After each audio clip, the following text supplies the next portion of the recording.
dans le cadre de son projet, il ne faut pas rester seul. Ça, c'est vraiment important. Il ne faut pas avoir peur non plus de s'entourer.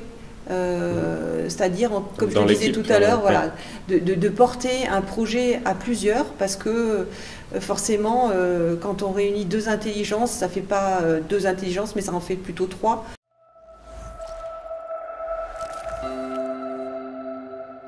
Bonjour à tous, bienvenue chez J'aime entreprendre.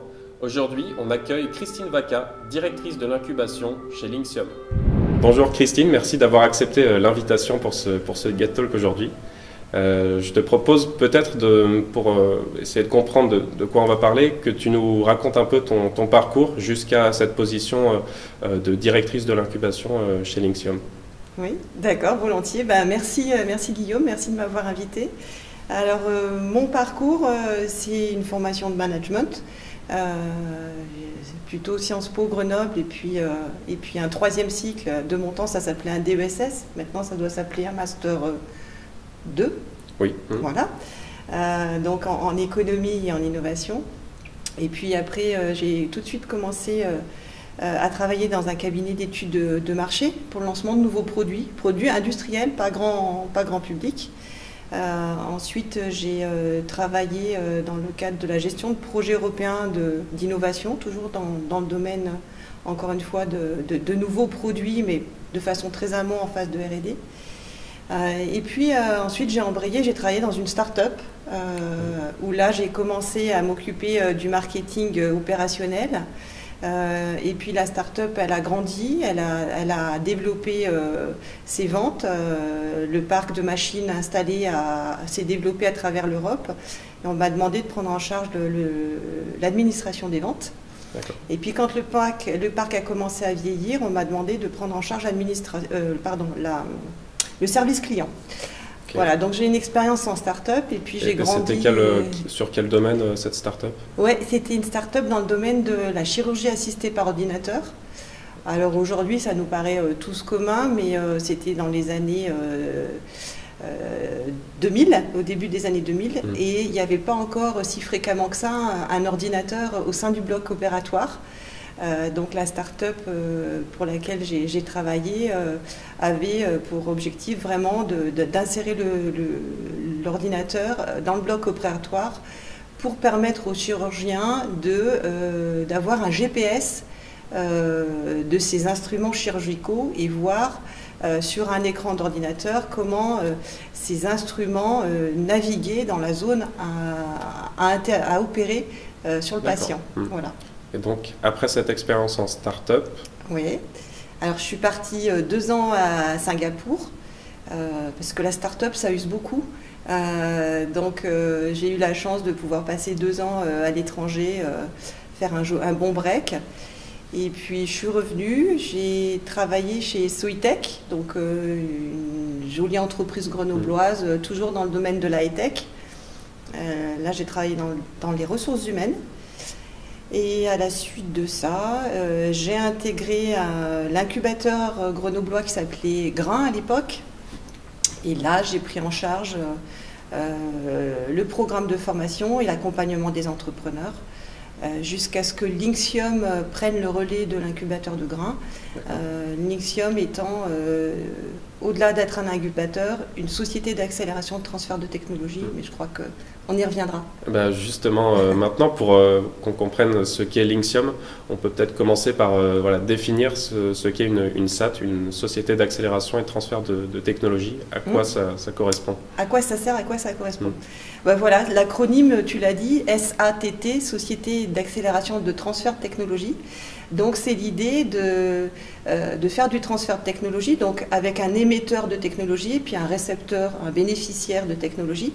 L'émetteur, ça va être les laboratoires académiques qui vont donc générer des inventions qui vont être protégées par des brevets, qui vont procéder à des développements technologiques. Et puis le récepteur, dans le cadre de Linxium, ça va être les startups. Et ce qu'on a décidé chez Linxium, c'est de participer à la création from scratch de ces startups. Donc chez Linxium, le transfert de technologie, il se fait vraiment à 100% dans nos murs, c'est-à-dire qu'on crée l'offre de transfert de technologie qui vient des laboratoires, puis on crée la demande en créant les startups, on met l'offre et la demande en contact et on opère le transfert technologique. D'accord. Donc uniquement du transfert sur la création de startups que vous pilotez. Alors pas uniquement, mais à 80%, oui. D'accord. Et l'autre modèle serait de vendre par exemple des licences à des entreprises qui auraient vu un intérêt marché et voudraient le porter. Ça exactement. C'est faire du transfert de techno classique, c'est-à-dire licencier une technologie à un industriel existant, tout à fait. Okay. Et justement, pourquoi ce choix a été pris de vouloir les créer, ces startups-là, et de les accompagner voilà, pourquoi cette direction-là? Alors, parce que on va dans les laboratoires sourcer des technologies qu'on appelle des technologies de rupture par rapport à l'état de l'art. Et que très souvent, ces technologies, elles sont tellement en avance que quand on s'adresse à des industriels déjà existants, pour que ces industriels absorbent ce transfert de technologie, ça suppose souvent chez eux de faire des choix assez radicaux en termes de stratégie et de diversification stratégique.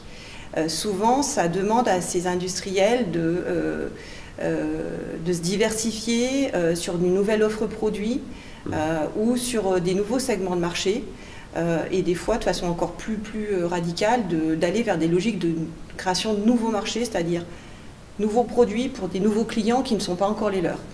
Donc ça peut être souvent très perturbateur pour des entreprises existantes, alors qu'à contrario, une start-up, dans son ADN, elle a cette vocation de créer des nouveaux marchés, de bousculer des marchés établis, des filières établies, justement en mettant sur le marché un produit à fort contenu technologique, dont les performances techniques, les caractéristiques sont sans commune mesure avec l'état de l'art.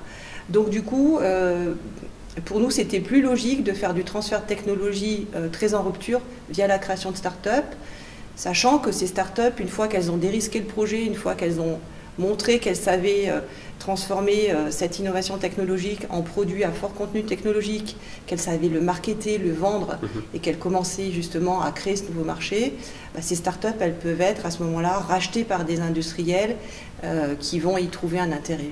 Donc ouais, des industriels qui attendent peut-être que cette techno de rupture ait fait ses preuves et soit peut-être même structurée via une entreprise pour s'y intéresser, se rapprocher.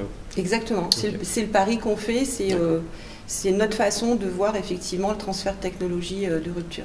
D'accord. Et donc, la structure Linxium a été créée en quelle année? Et est-ce qu'on peut avoir peut-être un ordre d'idée, un ordre de grandeur sur le nombre de startups créées ou de projets lancés? Oui. Alors, nous, on a été créé en juillet 2014 et on a vraiment lancé notre activité opérationnelle à partir d'avril 2015. Alors, ce qu'il faut comprendre, c'est qu'on a répondu à un appel d'offres qui a été diffusé dans le cadre du Grand Emprunt, du plan d'investissement d'avenir. Et on a répondu à cet appel d'offres et on a reçu une dotation d'investissement de la part de l'État de 57 millions sur 10 ans. Donc ça nous donne une force de frappe financière et ça nous permet d'aller dans les laboratoires pour investir de l'argent, pour faire de la maturation technologique. Ça nous permet aussi de proposer tout un panel de services auprès des entrepreneurs. Et donc à ce jour, nous avons investi sur à peu près 150 projets. Nous avons, en termes d'équivalent monétaire, donc investi plus d'une quarantaine de millions d'euros. Nous avons 55 startups qui sont créées. Alors, ce qu'il faut savoir, c'est qu'on crée des startups de façon, je dirais, significative depuis 2 ans, puisque sur les 2 dernières années, on a créé à peu près 27 startups sur les 55. Donc, c'est vraiment sur ces 2 dernières années qu'on est en phase d'accélération. Et donc, on a un portefeuille qui est très jeune en termes d'âge moyen. Et nos startups, elles sont dans tous les domaines. À l'heure actuelle, elles ont levé en equity une vingtaine de millions d'euros, sachant qu'encore une fois, on a des toutes petites startups. Chaque mois, on en crée de nouvelles, donc la plupart n'ont encore même pas entamé leur démarche de levée de fonds. Donc on est dans une phase encore d'expansion et d'accélération à ce niveau-là. D'accord. On parlera de la levée de fonds juste tout à l'heure, mais dans cette activité-là, alors on pourrait peut-être définir la deep tech maintenant, comme ça on pourra en parler plus tard. Qu'est-ce que la deep tech et peut-être quelles sont les grandes spécificités des deep tech par rapport à d'autres startups moins tech?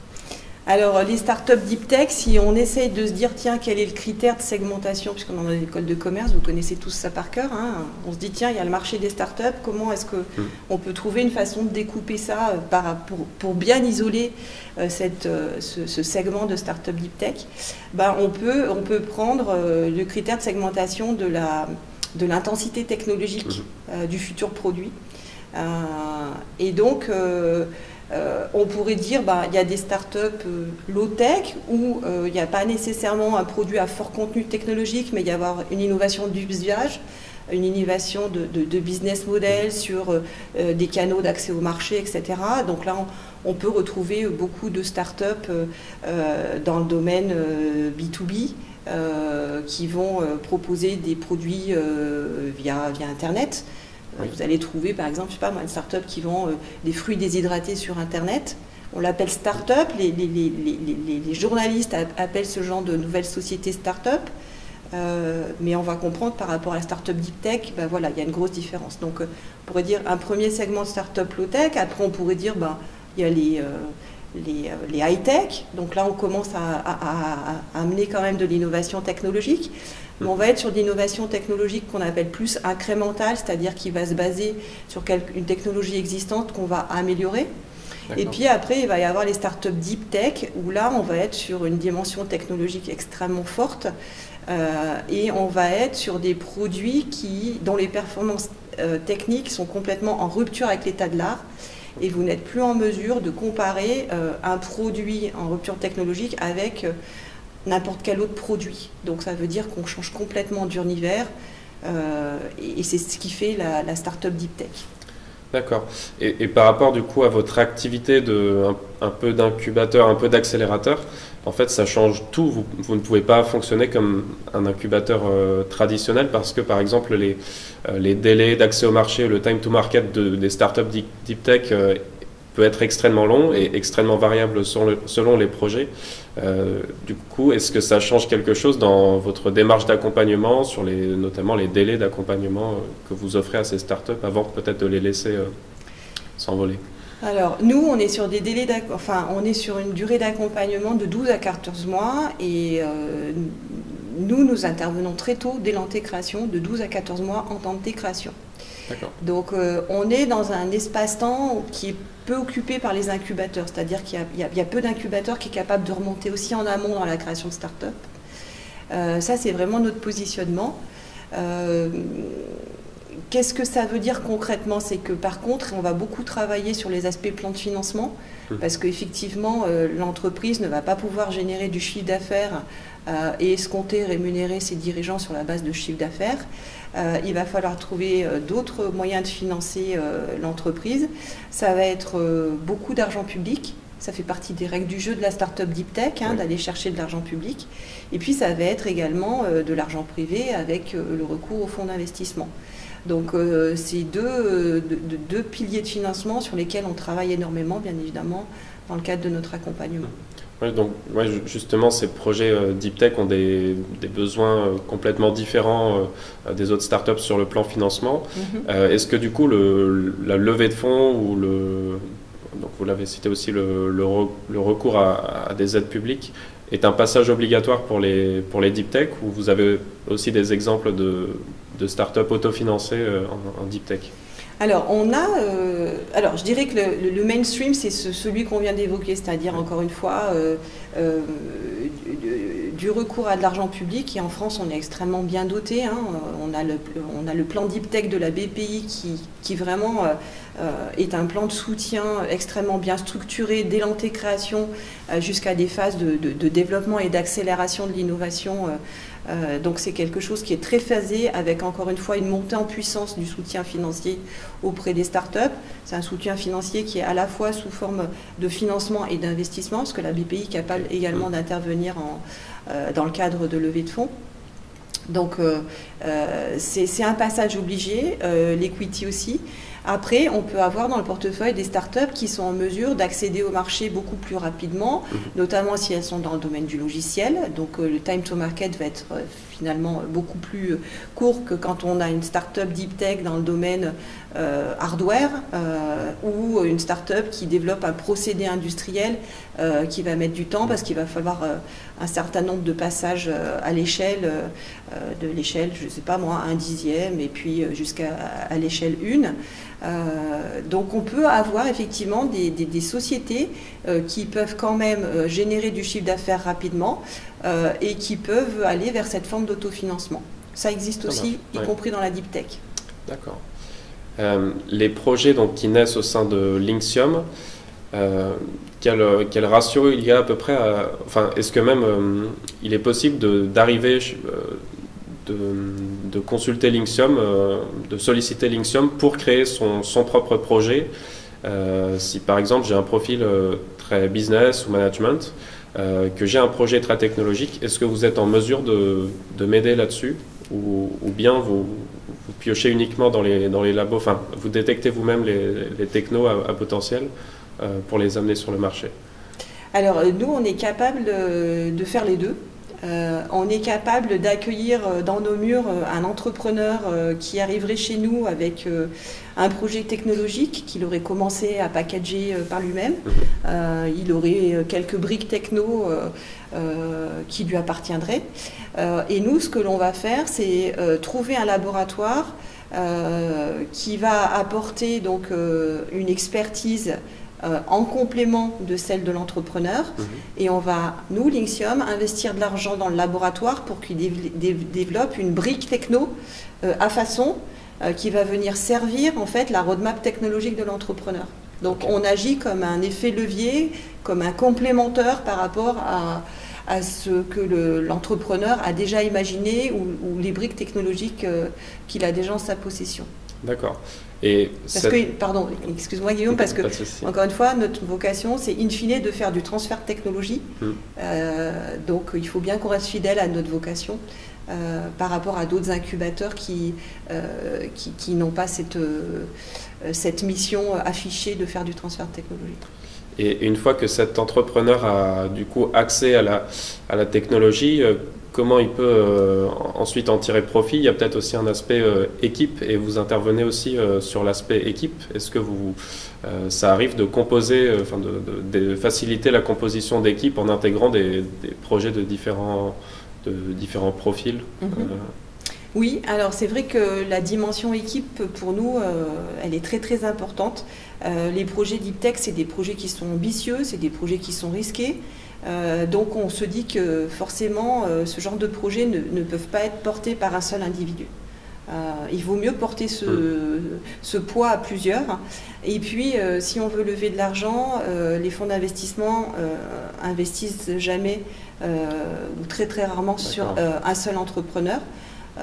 Parce que en fait c'est bête à dire, mais si l'entrepreneur qui est l'homme clé est défaillant pour des raisons de santé ou pour d'autres raisons, ça veut dire qu'il ne reste plus rien, il ne reste plus personne pour porter ce projet. Donc pour encore une fois répondre à cette préoccupation double de porter un point important à plusieurs et puis également de diminuer le risque s'il y a un homme clé qui est défaillant, à ce moment-là, on travaille sur la constitution d'équipe et on est capable, et c'est quelque chose qu'on fait de façon très systématique, on va chercher des entrepreneurs qui vont venir en complément de l'initiateur du projet. Chaque année, on recrute, entre guillemets, une vingtaine d'associés fondateurs.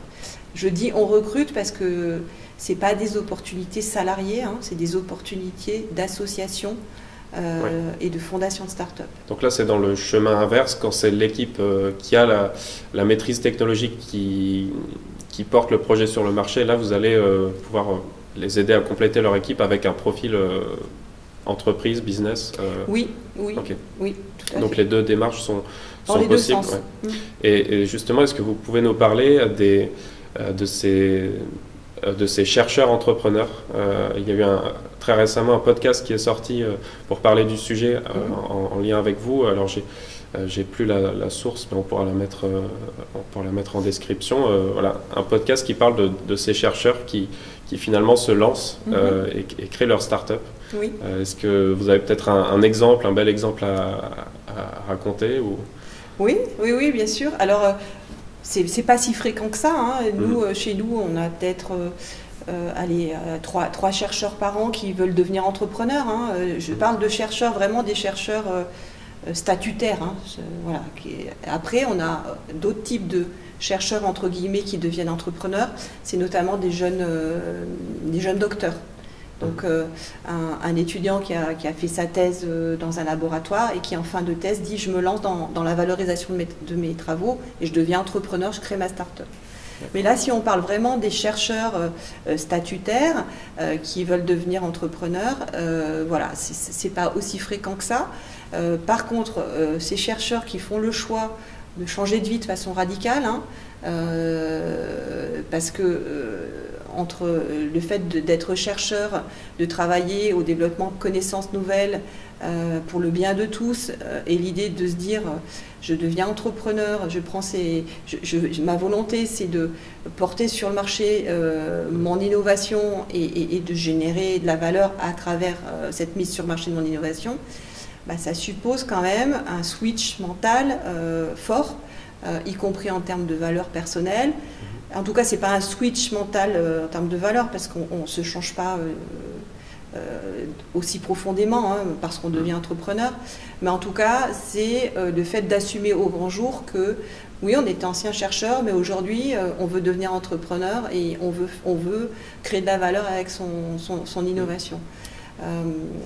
Donc, il y a des chercheurs qui transitionnent très très bien. Il y a des chercheurs qui ont cette volonté de voir aboutir leur innovation, ça les porte beaucoup, et c'est des personnes qui sont extrêmement motivées par l'entrepreneuriat. C'est des personnes qui sont intellectuellement très malléables, qui s'adaptent très vite. Pourquoi? Parce qu'un chercheur, ça apprend en permanence, et donc quand on leur dit bah, tu vas apprendre un nouveau métier qui est le métier d'entrepreneur, on va t'apprendre ce que c'est que la finance prévisionnelle, on va t'apprendre ce que c'est que le marketing de l'innovation. Donc là, vous les accompagnez là-dessus. Voilà. Okay. Bah, c'est un vrai régal, parce que souvent ils apprennent très très vite. Voilà. Oui. Donc ils ont des vraies capacités intellectuelles. Et moi j'ai accompagné Sébastien Gravier qui est PDG de la société Vulcam et qui développe très très bien sa société, qui a fait une belle levée de fonds et qui voilà, a été sur un trend d'apprentissage extrêmement rapide, qui comprenait, qui intégrait très très rapidement et qui a séduit très rapidement également les investisseurs. Donc il y a des belles transformations, des belles mutations de chercheurs à entrepreneurs. Super. Quand on va sur le site de Linxium, on arrive très rapidement sur le terme écosystème. Oui. Est-ce que tu peux peut-être nous expliquer avec qui Linxium travaille? J'imagine qu'à Grenoble, ce bassin technologique, beaucoup d'interactions sont possibles pour créer de la valeur et faire votre métier. Oui. Du coup, avec qui travaille Linxium? Peut-être à l'échelle grenobloise, mais peut-être aussi plus large. Oui. Alors, à l'échelle grenobloise, on travaille beaucoup avec les pôles de compétitivité, avec Mélalogique, avec Lyon Biopôle et Tenerdis. On a des représentants de ces pôles dans notre comité d'investissement. On travaille aussi avec les fonds d'investissement régionaux, mais même au-delà nationaux. On a 2 représentants de fonds d'investissement également dans notre comité d'investissement. On travaille beaucoup avec les banques, effectivement, également. On travaille beaucoup avec Innovalet, avec le tarmac d'Innovalet, puisque ce sont des relais naturels de nos entrepreneurs, hein, bien évidemment. On travaille beaucoup avec le réseau Entreprendre Isère, pareil, qui va venir en relais de notre accompagnement et en soutien financier. On travaille avec GEM aussi. GEM a été pourvoyeur chez nous de 2 projets Donc c'était des entrepreneurs formés à GEM qui sont venus nous voir. Mais au-delà de ça, il y a un entrepreneur qui est bien connu chez vous qui s'appelle Jean-Luc Valéjou, le fondateur d'ISKN, que moi j'ai accompagné antérieurement il y a quelques années de ça. Donc voilà, on travaille avec GEM. Et puis bien évidemment, nos actionnaires fondateurs sont l'ensemble des universités et des centres de recherche publics de la zone. Donc l'Université Grenoble-Alpes, Grenoble-INP, l'Université Savoie-Mont-Blanc, le CNRS, le CEA, l'INRIA. Donc on est vraiment maillé avec tout l'écosystème grenoblois. Et justement, est-ce que vous arrivez à faire des passerelles avec le monde étudiant sur ces sujets très tech, très ambitieux, avec des grosses sommes investies? Comment vous arrivez à impliquer un petit peu les étudiants dans tout ça? Alors on a fait plusieurs études, les cas fil rouge, dans le cadre d'au moins 2 masters, me semble-t-il. Le master MTI et puis peut-être le master des entreprises de biotechnologie. Oui. Voilà. Donc d'ailleurs dans mon équipe, j'ai une accompagnatrice qui est diplômée de master de management des entreprises de biotechnologie. Donc c'est vrai que c'est pour nous des occasions de mobiliser l'énergie des étudiants de GEM. Et puis on a eu toute une période, et ça il faudrait qu'on le renouvelle, où on diffusait nos offres d'associations auprès du réseau des anciens. Oui. Parce que c'est pour nous aussi une façon d'aller chercher effectivement des expertises, des compétences complémentaires en marketing, en business, en management, en stratégie d'entreprise. Et c'est souvent des profils d'écoles de commerce qui peuvent être intéressants d'adjoindre à des profils beaucoup plus scientifiques. Okay. Du coup, est-ce que tu peux nous donner un exemple de projet actuel de Linxium qu'il faut suivre dans les prochains mois ou prochaines années? Oui, alors j'en ai plusieurs, mais il faut choisir. Il faut choisir, voilà. Je vais choisir un exemple qui est facile à comprendre. Donc la start-up, elle s'appelle Rosie Solar. D'accord. Et c'est une société qui va s'occuper du recyclage des panneaux solaires en fin de vie. Donc c'est très très important parce qu'il y a eu toute une première vague d'équipements sur des panneaux solaires. Et ces panneaux solaires, quand ils arrivent en fin de vie, aujourd'hui, qu'est-ce qu'on fait? On va les chercher, on les emmène en déchetterie, on enlève un cadre d'aluminium et puis tout le reste, le panneau qui est en fait 2 épaisseurs de vitre au sein de laquelle on a logé une couche de silicium. Tout ça, c'est envoyé à la broyeuse et puis on n'en fait rien. Alors qu'à l'intérieur, il y a un matériau qui s'appelle le silicium qui peut, grâce à l'innovation technologique de Rosie, être recyclé et donc réinséré dans une boucle d'économie circulaire. D'accord ? Oui. Donc là, c'est une société qui me semble intéressante à suivre parce que, encore une fois, on est dans une logique d'économie circulaire, on est sur un matériau silicium qui a une valeur en termes de recyclage et on est sur une société qui a un impact environnemental également intéressant et ça nous parle à tous et de plus en plus. Donc voilà, c'est une société qui va être d'emblée sur un marché très international. D'accord. Voilà. Et qui a noué déjà des partenariats forts avec des acteurs clés à l'international. Donc voilà, ça me semble une start-up intéressante à suivre. Elle est localisée sur le campus universitaire à Saint-Martin-d'Air. Donc voilà, okay. En termes de proximité, il n'y a pas mieux. En état d'avancement, donc là ils parlent avec des partenaires, ils pourront lancer leur solution ici. Ouais. Alors c'est une société qui a déjà levé de l'argent, notamment auprès du European Innovation Center. Donc il y a les projets, enfin les startups qui sont financées à ce niveau-là, donc ont passé beaucoup d'étapes de sélection. Donc on est vraiment sur un financement très élitiste. Et je pense que c'est pour 2021 qu'il s'agirait de faire une usine pilote pour vraiment montrer toute la valeur ajoutée du procédé et apporter les premiers éléments de preuve que oui, ça fonctionne et que c'est économiquement viable de recycler ces panneaux solaires en fin de vie. Ok, bon, super projet.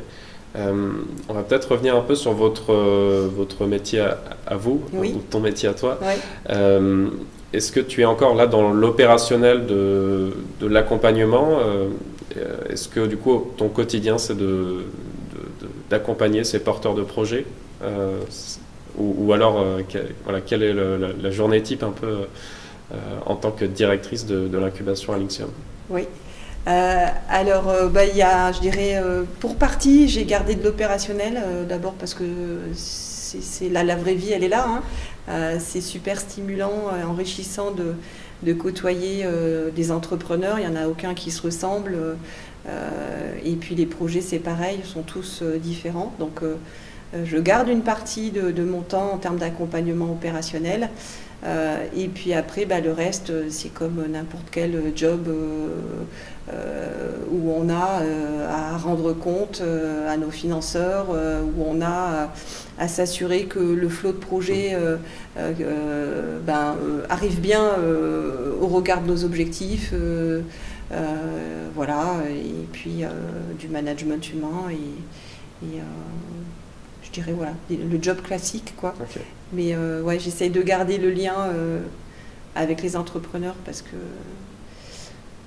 que ça fait du bien aussi de rester en contact avec eux. Et dans ton parcours, tu as aussi pu donner des cours justement à GEM. Oui. C'était sur quelle matière, quel type de module? Alors j'ai intervenu dans le cadre du master MTI, oui.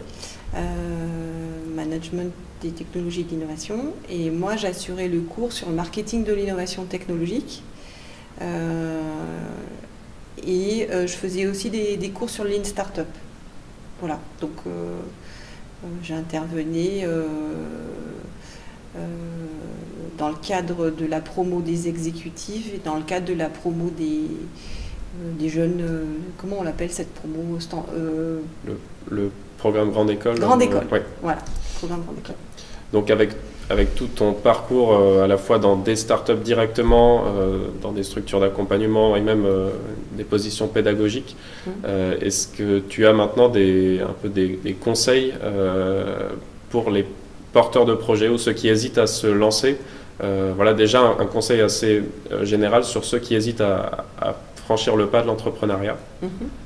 Alors, je dirais qu'à Grenoble, on a la chance d'avoir énormément de structures d'accompagnement de grande qualité. Donc, il faut tout aller les voir, quoi. Faut faire son marché, il faut comprendre au regard de son propre projet quelle est la structure la plus appropriée. Parce que vraiment, on a beaucoup de chance à Grenoble, de ce point de vue-là.